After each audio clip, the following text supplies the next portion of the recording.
A paz do Senhor para todos os irmãos.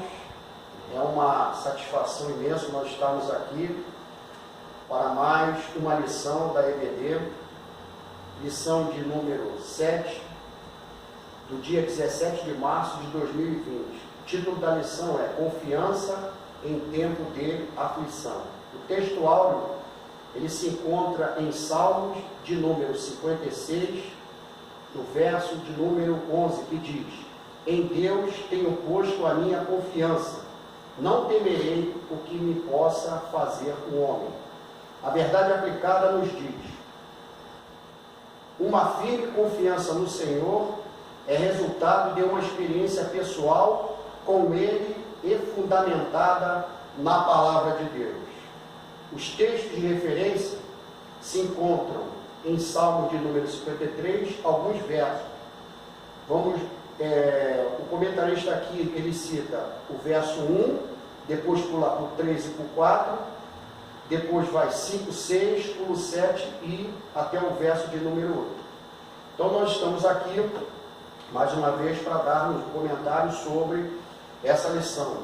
Estamos aqui, eu, o evangelista Wagner Lima, está aqui também conosco o evangelista Celso Murilo. Amém. Então estaremos aqui para junto compartilhar com os irmãos,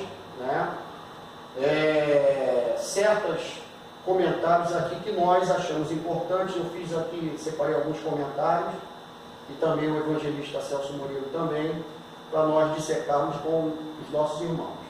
E aqui dentro da divisão da nossa lição, nós temos o primeiro, que fala do contexto histórico do Salmo de número 56, aí tem as divisões. A primeira é o Cântico das Mulheres, e segundo, as ações dos inimigos de Davi em uma guerra em glória. E depois o segundo ponto fala sobre a oração de Davi.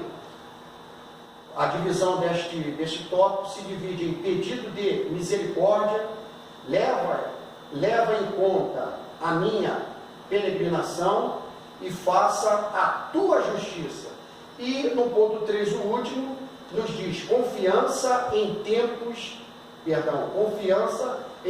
de crise, onde as divisões são louvor à palavra de Deus, o medo não prevalece diante da confiança, e por último a confiança que move a oração. Então, dentro desses comentários que foram feitos,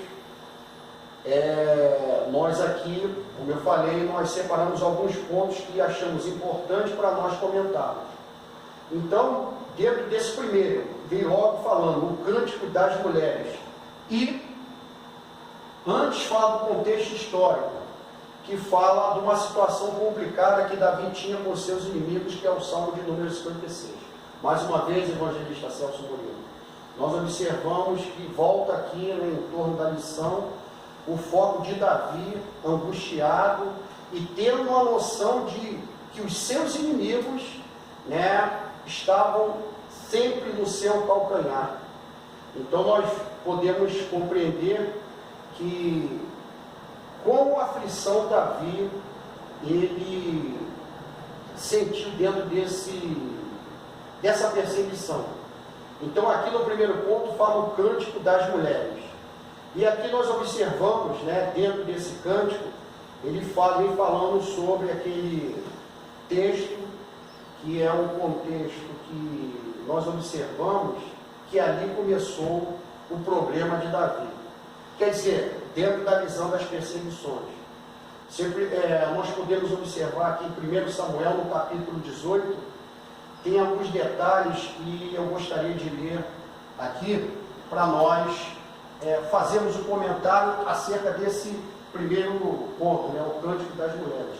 Eu até separei aqui, em 1 Samuel, capítulo de número 18, a partir do versículo 6, diz assim: sucedeu, porém, que vindo eles, quando Davi voltava de ferir os filisteus, as mulheres de todas as cidades de Israel saíram ao encontro do rei Saul cantando e em danças, com adufes, com alegria e com instrumentos de música. E as mulheres, tangendo, se respondiam umas às outras e diziam: Saul feriu os seus milhares, porém Davi os seus 10 milhares. Versículo de número 8.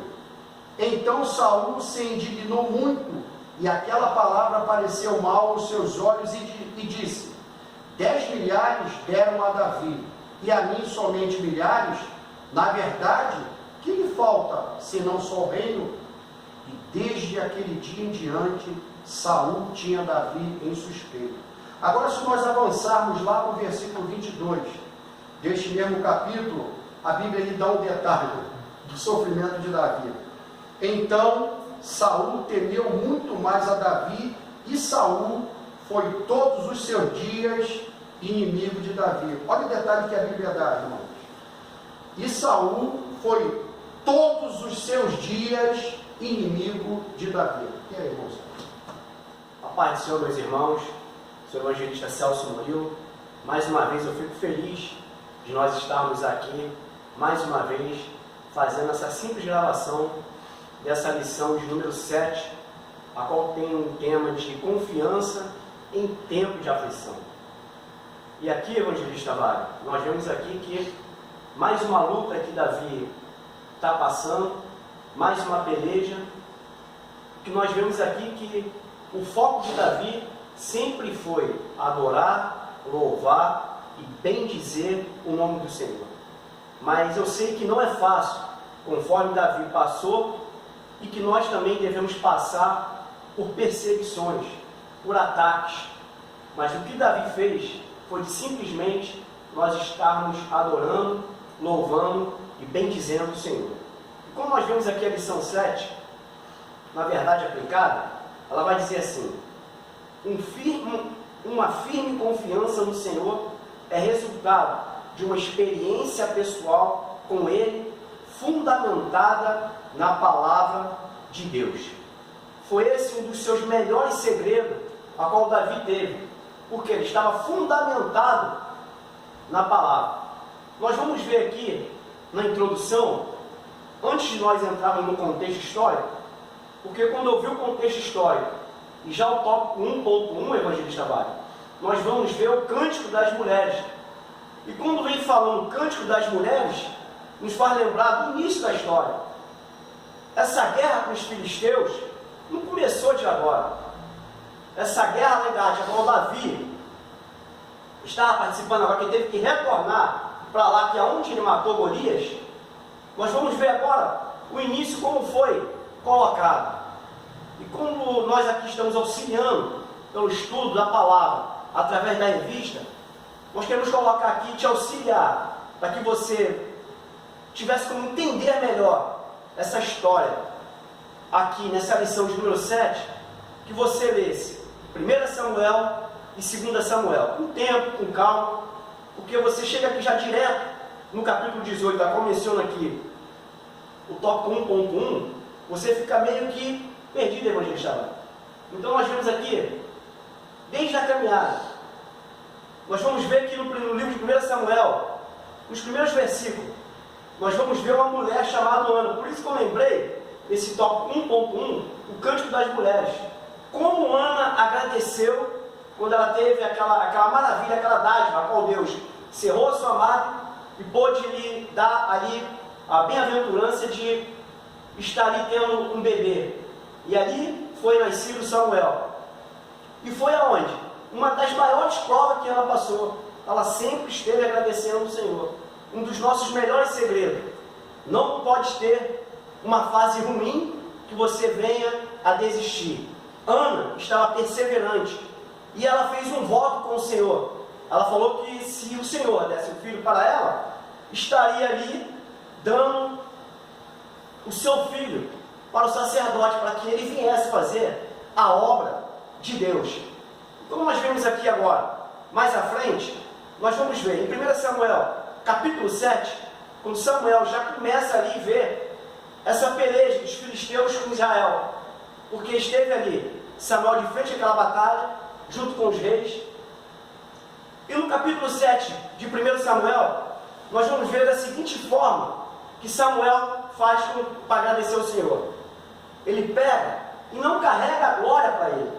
Ele simplesmente coloca uma pedra entre Mispe e Sem, onde teve aquela grande vitória sobre os filisteus, e coloca escrito na pedra, Ebenezer, que quer dizer, até aqui nos ajudou o Senhor. Todas as nossas vitórias, nós temos que estar sempre agradecendo ao Senhor. E agora, no capítulo 8 de 1 Samuel, nós vamos ver agora Saul sendo eleito pelo povo como rei. Saul foi eleito pelo povo, porque o povo de Israel estava carente de um rei. Tinha que ter alguém para governar, tinha que ter alguém para mandar. E nós vamos ver agora, no terceiro tópico, no capítulo 10, que Saul é ungido rei por Samuel. Primeiro, Saul foi colocado pelo povo. Por quê? Saul tinha destaque, Saul tinha liderança, Saul tinha força, mas era tudo dele. Era tudo para o ego dele. É aonde nós lemos agora nesse estudo, nessa introdução, ainda não entrei ainda na revista ainda, nessa introdução do que nós queremos colocar. Muitas das pessoas ficam cansadas, fadigadas, desanimadas no meio da sua caminhada, porque ela puxa o ego para ela. Ela tem que todas as vezes, mesmo tendo vitória, mesmo tendo derrota, agradecer ao Senhor. Conforme nós falamos na aula passada, eu sempre vou repetir esse salmo aqui. Salmo de número 3, verso 5. E vai dizer a palavra: deitei e dormi, acordei porque o Senhor me sustentou. Então é isso que nós temos que estar grato ao Senhor. E como nós vemos aqui o quarto tópico, nós vemos agora no capítulo 13, Deus rejeitando Saul. Por quê? Por causa do ego dele. E como nós vemos aqui, que Saul começou a colocar o ego à vontade dele, ele passou agora a estar na desobediência, a qual Deus abate e pesa a tua mão. E como nós vemos agora, no capítulo 16 de 1 Samuel, nós vamos ver agora Samuel indo em direção a Davi para ungir ele a rei. Olha só a diferença. O povo escolheu primeiro Saul. Deus escolheu primeiro Davi. Davi não foi rei junto com Saul. Esperou primeiro Saul ser morto, ser abatido, para que Davi viesse a assumir.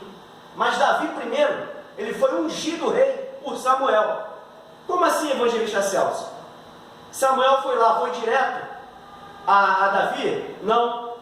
Ele teve um temor do Senhor, e ali o Senhor falou para ele: Samuel, faça o seguinte, fala que você vai fazer um holocausto, um agradecimento, para que Saul deixe você passar, não entre em peleja contra você, e você vai na casa, com permissão, e junto com Jessé, que era pai de Davi, para colocar e ungir Davi a rei. Outro detalhe, apareceu os irmãos de Davi. E ali, quando viu os irmãos de Davi, ele olhou para um e falou: Senhor, é esse que eu vou ungir. E agora, Deus conversando com Samuel, fala: não, esse não. Eu não quero ninguém de estatura, eu não quero ninguém, eu não vejo por fora, o que eu vejo por dentro. E vem passando os demais irmãos de Davi. E ali ele falou: Jessé, tem mais um? Tem. É um que é pequeno, é um ruivo, está lá no pasto, vamos esperar ele chegar. E quando chegou Davi, Samuel foi lá e ungiu ele. Por quê? Pela simplicidade. Davi não estava em destaque, Davi não estava em evidência, porque Deus, ele não olha externo, Deus, ele olha interno. O Senhor, ele já sabe tudo o que está para acontecer. Então ele sabia que desde aquela época Davi seria o segundo coração de Deus, porque sabia da sua postura, sabia da sua colocação. E como nós vamos ver aqui, a sexta colocação, no capítulo 17, Davi agora mata Golias. Aonde que ele mata Golias? Em Gade, junto da terra dos filisteus, porque aonde nasceu toda essa guerra. E agora nós vamos ver agora o sétimo tópico, que é o capítulo 18, que agora nós iniciamos agora a revista, porque no capítulo 18, Davi agora tem uma grande amizade, não só como amigo, mas como irmão, aquela amizade íntima, evangelista Vale. porque Davi agora tem uma amizade com Jonathan. Quem era Jonathan? Jonathan nada mais, nada menos do que filho de Saul. Então nós vemos agora que Jonathan passa para Davi a intenção de Saul contra Davi. E ali nós vemos aqui agora, que nós entramos aqui agora na revista, o tópico 1.1 do Cântico das Mulheres, e nós vamos ver aqui, na parte B aqui, vai fazer assim: o espírito maligno apoderou-se dele e ele passou a perseguir Davi. O que nós vemos aqui? É notório o que Saul estava tendo de Davi. Era uma tremenda inveja, era um tremendo ciúme. O que nós temos que vigiar no tempo de hoje, pasme você, o que nós vamos falar. Evangelista Wagner, o que acontece dentro das igrejas? É igreja, uma querendo ser melhor do que a outra, é departamento, um querendo ser melhor do que o outro, do que? Melhor do que o quê? Nós chegarmos e nos juntarmos, sermos uma grande nação e pregarmos o Evangelho, salvar almas, competição, artimanha. Isso foi lá no passado, isso foi lá no mundo. Hoje em dia, estamos na igreja, temos que pregar a paz, temos que levar essa paz, a qual Jesus sempre tem nos colocado para que nós venhamos fazer. E é uma luta constante, como nós olhamos aqui agora. 1.2, as ações do inimigo de Davi. Havia sempre essa luta contra Davi. Os filisteus estavam doidos para pegar Davi, porque já sabia do antepassado de Davi e a sua intenção. E ali tinha aquela evangelista Wagner, aquela intenção de ter ciúmes e ter ali a carreira contra Davi. Então todos ali estavam contra Davi. E como nós vemos aqui no Novo Testamento, como nós chegamos num tempo de aflição, conforme a revista nos coloca, como nós chegamos num tempo de perigo, o que é que nós devemos buscar primeiro? Lá no mundo, quando nós ainda não éramos convertidos, uma das nossas melhores diversões, e para esquecer algo que está nos atrapalhando, nós buscamos, vamos para os bares, começamos a beber, vamos para a festinha mundana, e quando nós olhamos e vimos que essas coisas não convêm, nós venhamos deixar essas coisas. E verdadeiramente, uma pessoa usada por Deus vai sempre levar uma palavra abençoada para a nossa vida. E o que nós, convertidos na casa do Senhor, devemos e temos que fazer quando nós nos convertemos? Nós temos que fazer conforme a palavra do Senhor Jesus nos descreve, no livro de Mateus, capítulo 6, do verso 31 e 33. Temos 10 versículos, mas eu vou citar só esses, para que você venha guardar no seu coração, para que você venha meditar e colocar em prática. Vai dizer assim, não andes, pois inquietos, dizendo, que comeremos, ou que beberemos, ou com que nos vestiremos, porque todas estas coisas já te procuram. Decreto, vosso Pai Celestial bem sabe que necessita de todas essas coisas. Verso 33, mas buscai primeiro o reino de Deus e a sua justiça, e todas essas coisas os serão acrescentadas. Meus irmãos, nós não devemos temer ao perigo que está acontecendo. O que nós temos hoje, no dia de hoje, que nos aflige, que passa por toda a humanidade, por todo o mundo, é essa pandemia. Tanta coisa vem acontecendo, é tanto disse-me-disse, que mexe com a estrutura de qualquer um. E vou lhe dizer uma outra passagem, está em Lucas, capítulo 6, verso 46 ao verso 49, vai dizer assim, a palavra do Senhor, como que nós devemos nos firmar nos dias de hoje, quando nós chegamos, conforme Davi se alicerçou na palavra do Senhor. Vou dizer aqui agora, nos versículos, e por que me chamais, Senhor, Senhor, não fazeis o que eu digo? Qualquer que venha a mim e ouve as minhas palavras, e observa, e vos mostrarei a quem é semelhante. É semelhante um homem que edificou uma casa e cavou e abriu bem fundo e pôs o alicerce sobre a rocha, e vindo a enchente bateu com ímpeto corrente naquela casa e não a pôde abalar, porque estava fundada sobre a rocha. Meus irmãos, como Davi estava ali fundado na palavra do Senhor, nós temos que estar fundado na palavra de Deus, que é essa rocha viva, essa rocha eficaz, e essa rocha é a palavra de Deus. Nós temos que cada vez mais buscar o Senhor, cada vez mais adorar, louvar a Ele, e não deixar essas coisas nos perturbar. Nós temos que buscar cada vez mais, evangelista Wagner, a presença do Senhor. Conforme Davi fez, nós vamos vencer essa guerra, nós vamos vencer essa batalha à luz da palavra. Amém. Como você colocou, dentro desse contexto histórico, nessa introdução, a situação complicada de Davi com os seus inimigos. Então aqui, o comentarista ele foca principalmente, no rei Saul, passa ali alguma parte sobre os filisteus. E dentro desse cântico das mulheres, tem alguns detalhes ali que quando eu estava estudando a missão, eu retirei, coloquei aqui a anotação.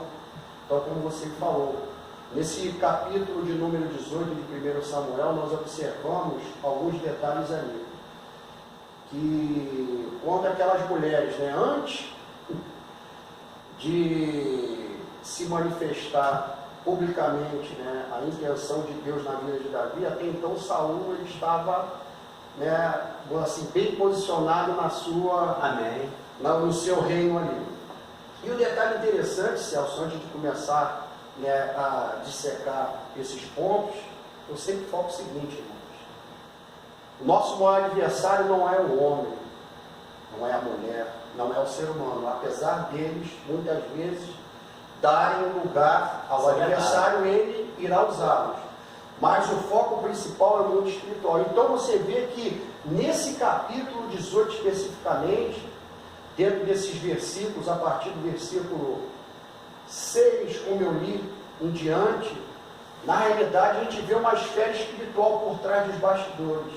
Na realidade era o diabo que estava ali. Então quando ele viu a ascensão do menino Davi, quando ele viu que o menino derrotando o gigante, quando o adversário, a saber o diabo, ele viu já Davi já ali, já no campo, com certeza o mundo espiritual já observava Davi, com Davi na sua destreza, aquele sentimento aguerrido para a guerra.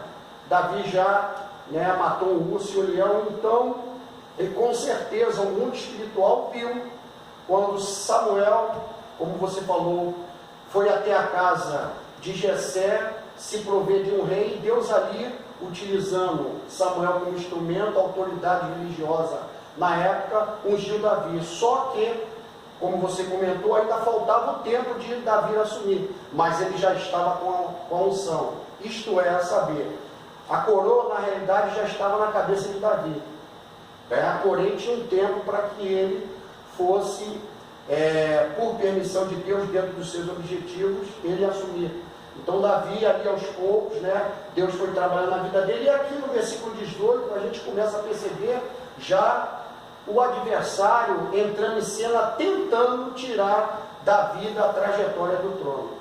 Nós observamos dentro desse versículo, capítulo 18, alguns detalhes, o cântico das mulheres, que quando eles voltaram da batalha, então as mulheres ali reconhecendo, não que Saul ele não fosse reconhecido, mas ali eu creio que de forma alegre, de forma, vamos dizer assim, contente, porque os filisteus até então, eles eram nação dominante sobre Israel. Então, quando o povo de Israel e as mulheres perceberam que Davi granjeou aquela grande vitória através da morte do, até então, o grande gigante filisteu, a alegria foi tanta que elas começaram a elogiar Davi. E ali, irmãos, começou o problema de Davi, onde a Bíblia diz que Saul, quando ouviu o cântico das mulheres, quando elas deram, Davi feriu os seus, Saul feriu os seus milhares e Davi os seus 10 milhares. Então, ali, irmãos, começou o problema de Davi. Ou seja, ali no mundo espiritual, Satanás, ele despertou o ciúme e o ódio, e ele feriu o orgulho de Saul. Aí, irmãos, aí começou o problema de Saul. Então Saul ali, ele deu lugar, né, já ao adversário. Então, como nós lemos aqui no início, então aqueles detalhes que a Bíblia dá no versículo de número 7, né, diz assim: então Saul se indignou muito. Então outro detalhe que a Bíblia dá, ele se indignou, mas não foi pouco, foi muito. Por quê? Como você comentou ali, eu creio na minha visão espiritual, Satanás abriu uma brecha no reino, que na sua época, Saul, para quem não sabe, era autoridade civil na sua época, porque ele era o rei. Então aqui ele abriu brecha e, através daquele sentimento de inveja, de ciúme, e por ter o seu orgulho ferido, ele passou de forma titânica, de forma exacerbada, a tentar destruir Davi de todas as formas. Ou seja, porque Satanás feriu o seu orgulho e ele, por sua vez, não se controlou com isso, não parou para analisar os fatos, e ali ele praticamente deixou com que aquele sentimento de ódio viesse sobre ele. E como nós lemos no início, e todos os dias da sua vida, Saul foi inimigo de Davi. Então aqui alguns detalhes, irmãos, que o procedimento que o rei Saul tomou poderia ter mudado a sua história. Eu entendo o seguinte, que ele insistiu nessa trajetória de querer, com todas as formas, destruir a vida de Davi. Então o caminho dele foi triste, porque eu coloquei aqui a observação: se nós tivéssemos um troféu hoje, pelo menos eu, né, vamos assim, pudesse entregar ao rei Saul, claro que isso não é possível, mas ele poderia ser conhecido como um rei na Bíblia: Saul enterra talentos. Porque a gente observa em toda a trajetória, ele tinha que agir ao contrário. Se ele fosse um homem com uma visão espiritual, ele poderia perceber que realmente os erros que ele cometeu, né, muitas vezes tentando agir de si mesmo, saindo da presença de Deus, ele poderia buscar a restauração de Deus, buscar o perdão de Deus, se humilhar, e ali com certeza Deus o iria restituir. E ali o que ele poderia fazer? Reconhecer realmente que o tempo dele já tinha terminado, e que ele poderia dar um apoio para que Davi tivesse ali a sua trajetória. Porém não foi esse caminho que ele tomou. Então eu entendo que se houvesse um troféu, poderia ser dado a Saul: o troféu enterra talento. Então nós vemos que, além dele, outros personagens na Bíblia, atravessando os anéis da história, nós podemos colocar Saul como reconhecido como um rei enterra talento. Pelo contrário, enquanto nós vemos outras pessoas que procuraram ajudar, né, descobrindo um talento, investir, abrir as portas, não, Saul fez totalmente ao contrário. Fechou as portas, tentou matar, tentou isolar Davi, ou seja, fez de tudo para que Davi fosse ofuscado diante de Israel. Mas só que não tinha jeito. Por quê? Porque nós vemos que mais à frente nós vamos comentar sobre isso. Saul cometeu um grande erro, porque ele desconhecia as promessas de Deus na vida de Davi. E outro detalhe dentro desse assunto sobre Saul tentar pressionar e tentar matar Davi, sufocar Davi. Ou seja, ele poderia permitir com que alguém crescesse ao seu lado. Infelizmente, isso às vezes acontece. No nosso meio, infelizmente, tem pessoas que agem desse jeito. Seja no trabalho, seja em qualquer área da nossa vida, infelizmente até nos nossos tempos. Nós vemos, às vezes, pessoas que não permitem que alguém cresça do seu lado. Não faça isso. Seja um homem de Deus, seja uma mulher de Deus, dê lugar ao Espírito Santo, seja atento e sensível à voz do Espírito, para que o Espírito venha te direcionar quem é que ele tem chamado e vocacionado, e permita com que alguém cresça do seu lado, porque nós aprendemos que aqui, irmãos, no reino de Deus há espaço para todos. E aqui Saul, dentro desse capítulo, nós observamos que, nós usamos esse termo dentro de teologia, é um artifício que nós temos. Me parece que o mosquitinho da vaidade deu uma picadinha em Saul.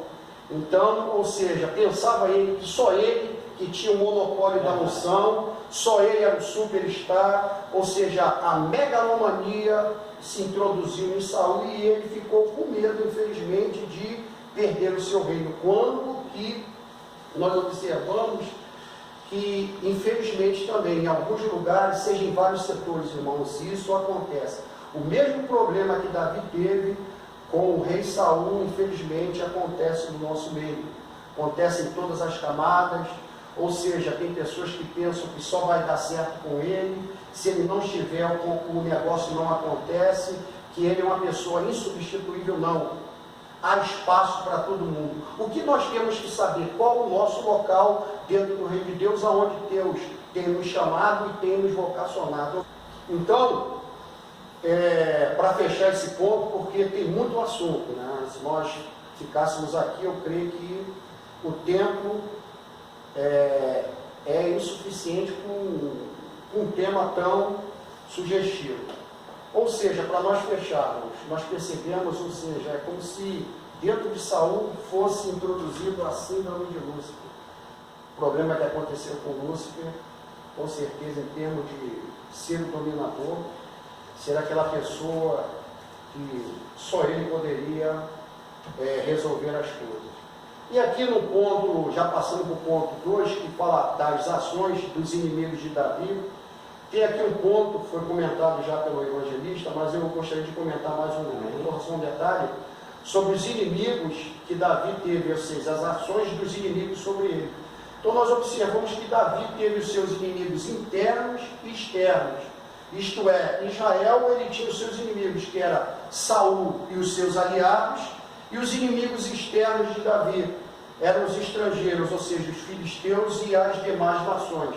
E dentro desses filisteus, a gente detalha um detalhe interessante, que nós observamos que Davi, dentro de Israel, ele tinha os seus inimigos, e quando ele foi se refugiar em Gate, lá na área dos filisteus, lá também tinha os inimigos, que eram os príncipes dos filisteus, que, dentro de um termo da tropa de elite, no corpo de fuzileiros navais, nós temos um termo pirado.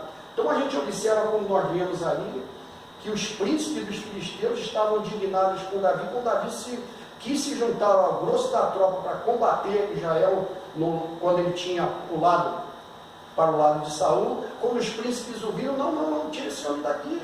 Vocês não lembram lá que a musiquinha das mulheres, Saul matou os seus milhares, porém Davi os seus 10 milhares, porventura ele vai, depois na hora lá do combate, se voltar para agradar o rei dele, vai querer combater. Não, manda esse homem fora. Ou seja, eles estavam ali totalmente irados com Davi. Por quê? Porque Davi, ele matou o seu grande campeão lá no passado. E quem foi? Golias, o filisteus. Então, a nata dos filisteus estavam com Davi atravessado na garganta. Só que eles não podiam fazer nada, porque lá tinham os seus reis, que, se não me engano, na época, 5 eram as cidades principais do filisteu: Ascalon, Asdod, Gaza, Gate e Ekron. Então cada cidade dessa possuía o seu reino, e na hora do combate eles se uniam, cada nação se juntava e fazia o grosso da tropa para ir para o combate. Então os príncipes tinham os cabeças, que eram os reis. Então o rei de Gate ali intercedeu que ele gostava de Davi, aí Davi voltou. Então a gente percebe que Davi, como dizer, é um especialista em ter inimigos. Por quê, irmãos? Toda pessoa que é chamada, toda pessoa que é vocacionada, que procura verdadeiramente fazer a obra de Deus, ela vai ter problemas. Então, e o crente? Será que o crente hoje não tem perseguições? Tem, irmãos. Tem inimigos? Tem. Tem os seus inimigos internos e externos. Inimigos internos. Paulo cita lá em 2 aos Coríntios, no capítulo 11, versículo 26, que o tempo não nos permite, mas depois você analisa que ali ele fala sobre as perseguições, quando ele defende nessa carta o seu apostolado. E ali e ali Paulo, nesse capítulo de 2 aos Coríntios 11, ele, 2 aos Coríntios, de 11 ao 26, ele fala ali, lá no final do versículo: e Deus o guardou dos falsos irmãos.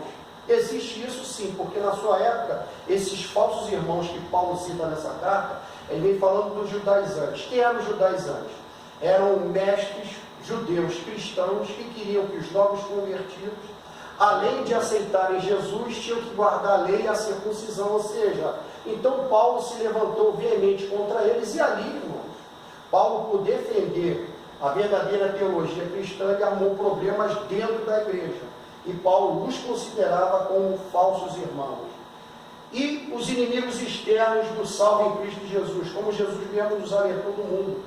Ali em João capítulo 15, versículo 18 e 19, ele fala, né, que se o mundo nos aborrece, é porque primeiro aborreceu a ele. E o mundo nos aborrece não porque nós não somos do mundo, porque se nós fôssemos do mundo, o mundo se agradaria daquilo que é nosso. Como não somos do mundo, o mundo nos aborrece. Então, assim como Davi teve os seus inimigos internos e externos, nós, com certeza, teremos os nossos inimigos internos e externos. Mas nós sabemos que em toda essa luta, nós temos que focar que a nossa luta não é contra o ser humano. A nossa luta é contra os demônios, assim como Davi. Na realidade, Saul, infelizmente, era um instrumento do diabo para atingir Davi.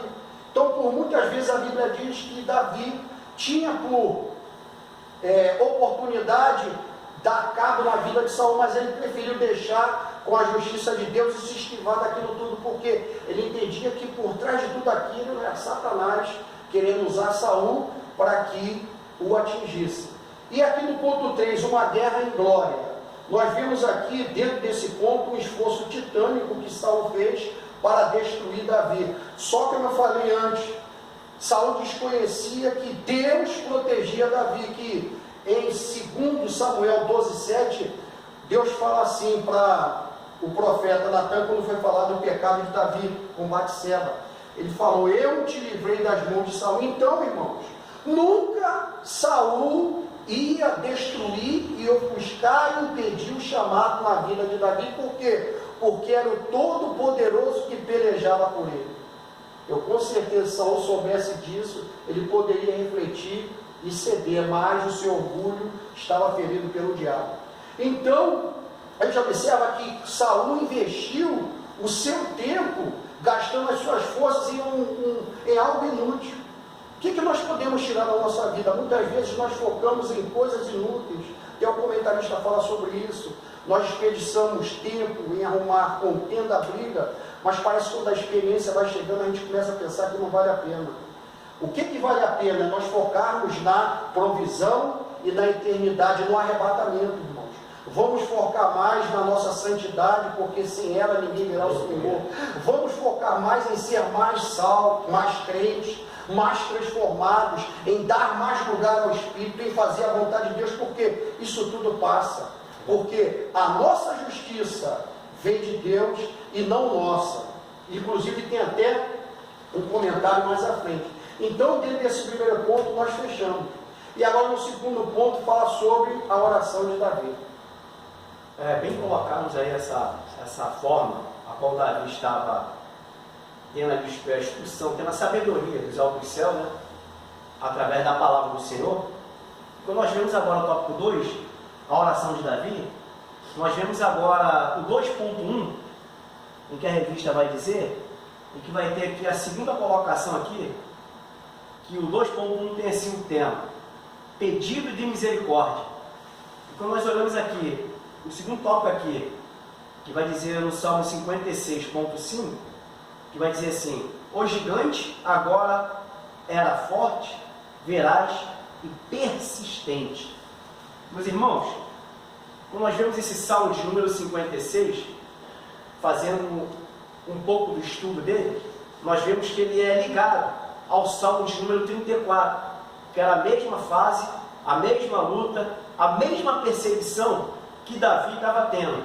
E para os nossos dias de hoje, quando Davi pediu uma palavra e ele agradeceu ao Senhor, o Senhor vai dizer assim para ele: o anjo do Senhor acampa-se ao redor dos que o temem e os livra. Provai e vede que o Senhor é bom, bem-aventurado o homem que nele confia. Temei ao Senhor, vós os seus santos, pois não tem falta alguma aqueles que o temem. Os filhos dos leões necessitam e sofrem fome, mas aquele que buscam ao Senhor de nada tem falta. Esse foi o Salmo de número 34, do verso 7 até o verso 10. Esta foi a palavra que o Senhor deu e confortou o coração de Davi. Por quê? Ele estava confiando no Senhor. E o melhor de tudo, aquele que teme, nada irá faltar na presença do Senhor. E que no dia de hoje, o que Jesus vai dizer àquele que tem perseguição, aquele que é maltratado, seja no trabalho, no curso ou na faculdade, aquele que tem, só porque você é crente, pode estar te perturbando. O que nós podemos fazer? O que Jesus nos instrui através dessa lição de número 7? Davi foi orientado tremendamente por Deus. E como nós podemos ser orientados através da palavra do Senhor Jesus? O que ele vai nos dizer? No livro de Lucas, capítulo 6, versos 27 e 28, ele vai dizer assim, ó: mas a vós que ouvi, digo, amai os vossos inimigos, fazei bem aos que vos aborrecem, bendizei os que vos maldizei, e orai pelos que os caluniam. Meus irmãos, essa é uma das melhores armas que nós podemos ter. Nós nunca devemos pagar o mal com o mal. Nós sempre temos que fazer a bem-aventurança que o Senhor tem nos dado. Nós temos que ter o fruto do Espírito, a qual Paulo leva aos Gálatas. Nós temos que ter a bem-aventurança, nós temos que estar ali, sempre presente na palavra do Senhor. E como Paulo leva a palavra, 1 Coríntios, capítulo 15, verso 58, ele vai nos dar a seguinte instrução: e que nós temos que ficar firme, constante e abundante na casa do Senhor. Evangelista Wagner, não tem coisa melhor do que nós estarmos na obediência dentro da casa do Senhor. Porque se nós estivermos, conforme Saul, ego elevado, estarmos ali, no nosso autocontrole, não depender de ninguém, não termos amigos, não ter ninguém para compartilhar, nós vamos ter a derrota e a mão de Deus pesa. Nós temos que estar junto com Davi, porque Davi, nós vamos ver na história, ele teve amigos, ele teve quem estava do lado dele, teve cântico das mulheres, porque estavam louvando, porque estavam na direção do Senhor. Nós temos que estar assim dentro da casa de Deus e fazemos assim a vontade do nosso Senhor Jesus. Lembre-se, foi perseguido, foi maltratado, não está sendo bem cuidado. Ore, clame. Não sei se é no teu trabalho, não sei se é no teu curso, não sei se é na tua faculdade. Deus estará te dando a resposta e das melhores formas. Você sairá bem e o melhor de tudo, o nome do Senhor Jesus estará sendo glorificado. Então, Celso, dentro desse ponto que você comentou, também coloquei algumas anotações interessantes. Esse pedido de misericórdia. E a gente observa aqui, dentro do foco, né, dos inimigos que Davi possuía, a gente percebe que Saul, o foco dessa lição, fala sobre os inimigos e a aflição de Davi em pedir a misericórdia de Deus e o seu socorro. Então aqui nós vemos a que ponto leva um orgulho ferido, um ciúme despertado, uma inveja despertada e o orgulho, como foi falado, e o ódio. Ou seja, aqui nesse pedido de misericórdia, por que Davi pediu misericórdia? Porque ele sabia da crueldade e da sagacidade e da veemência com que o seu grande inimigo, que era Saul, estava ao seu encalço. E o comentarista fala, que era um gigante valente, feroz e não desistia fácil. Ou seja, não desistia fácil porque ele queria matar Davi.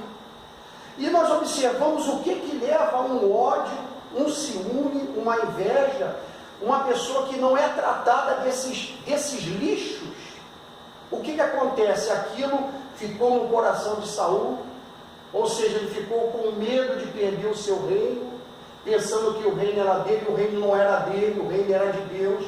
Ele apenas estava ali com um tempo para administrar e não entendeu isso. E o que aconteceu? Ele deixou com que Satanás o tomasse. E aqui, irmãos, nós observamos a que ponto chega uma pessoa que persiste em não deixar ser tratado pelo Espírito Santo. Aquele episódio da cidade de Nob. Então eu sei que os irmãos aqui sabem, mas dentro da lição nós vamos aqui rapidamente discorrer. Então nós vemos que aqui naquele ponto onde Saul procurava perseguir Davi e ele não o encontrava. E uma certa vez Davi, ele chegou à cidade de Nob, né, e lá o sacerdote da cidade, né, Aquimeleque, filho de Aitube, foi até ele, diz a Bíblia, tremendo: o que tu veio fazer aqui? Não, eu vim aqui porque eu preciso, e pediu ao sacerdote os alimentos, se não me engano, 5 pães.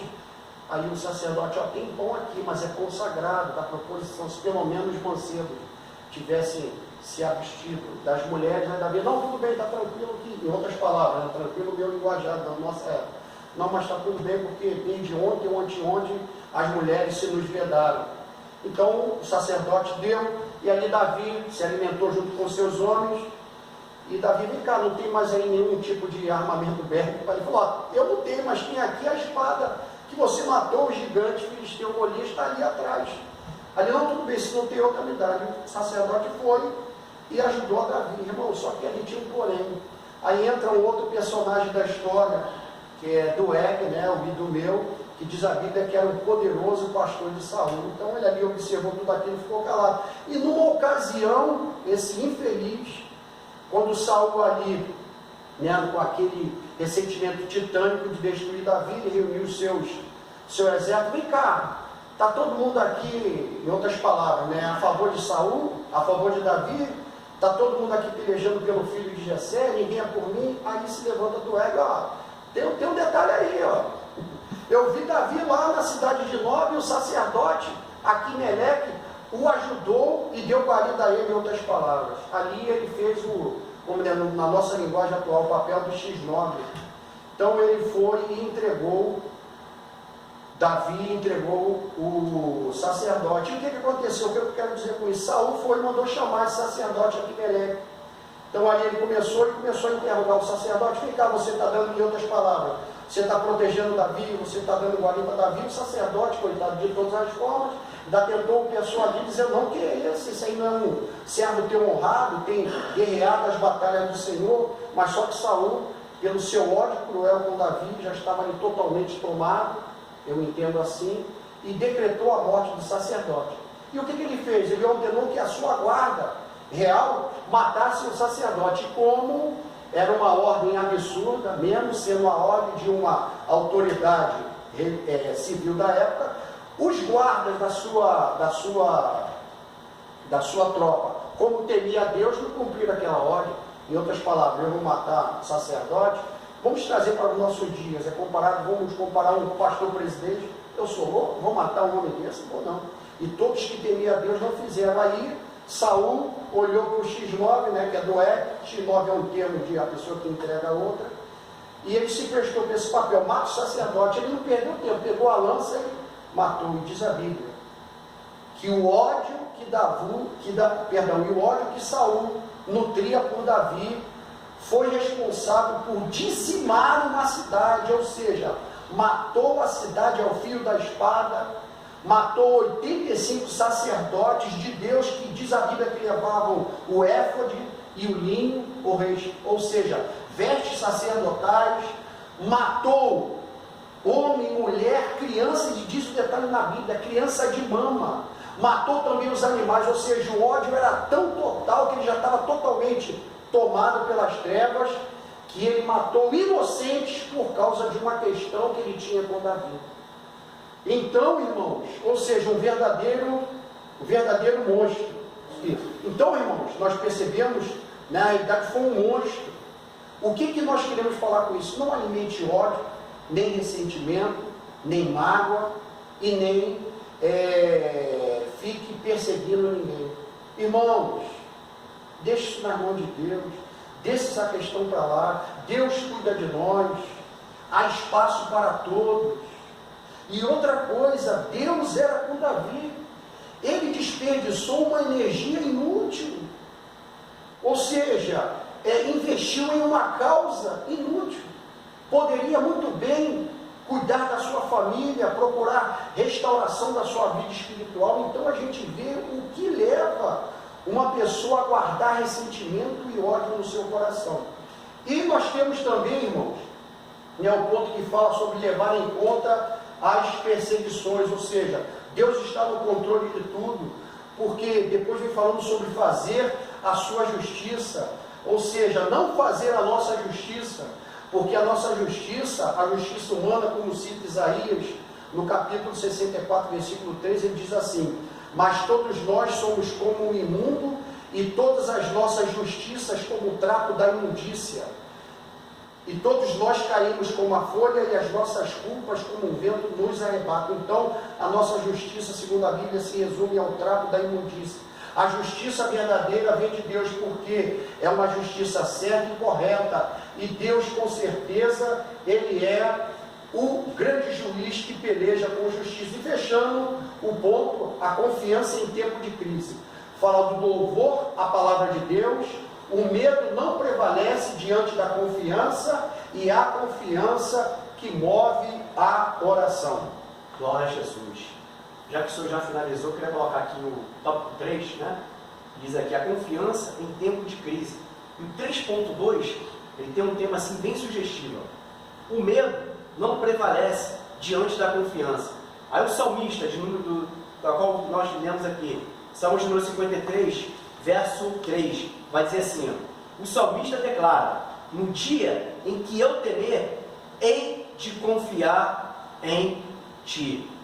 A palavra não temas, que nós olhando assim e vemos nossos estudos, seja em sala de aula, a palavra não temas, nós vemos ela 365 vezes escrito na Bíblia, uma para cada dia da sua vida. E como nós vemos aqui, logo no início do estudo dessa revista, nós colocamos aqui o ponto de partida que eu e que você temos que colocar na nossa vida. Diz assim: é preciso confiar em Deus em todo tempo. Meus irmãos, temos que confiar no Senhor todos os dias. Não desiste, não desanime, seja forte. Eu quero colocar na tua vida o livro de Efésios, capítulo 6, verso 10.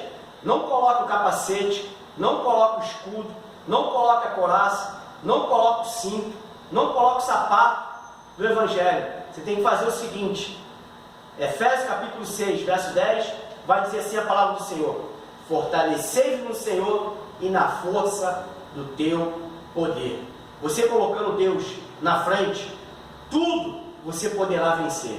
Deus estará sempre pronto para dar o refrigério, para nos fortalecer, para nos sustentar à luz da tua palavra. Amém. E assim nós fechamos, glória a Jesus, a lição de número 7 deste domingo. Aleluia. E esperamos que esses comentários que foram feitos aqui venham edificar a sua vida, e que você continue firme, confiando em Deus e sabendo que as promessas de Deus, ela é firme na sua vida. Assim como Davi venceu os seus inimigos, verdade, e venceu o medo, venceu o temor, que ele confiou que ele colocou a confiança nas promessas diante do medo. Aleluia. Não tenha medo. Deus estava com Davi, e você que é a igreja de Cristo, Deus está na sua vida. E assim como Davi venceu, nós venceremos em nome de Jesus. E eu lhe convido desde já para a próxima lição a estar conosco, na lição de número 8, apresentando ao Senhor nossos questionamentos. Eu quero agradecer ao evangelista Celso Murilo, por ter estado aqui conosco, né, dissecando esse comentário, e agradecer você que nos dá o prazer de estar assistindo este comentário. Que Deus nos abençoe em nome de Jesus. A paz do Senhor para todos. Uma excelente semana em nome de Jesus. Amém.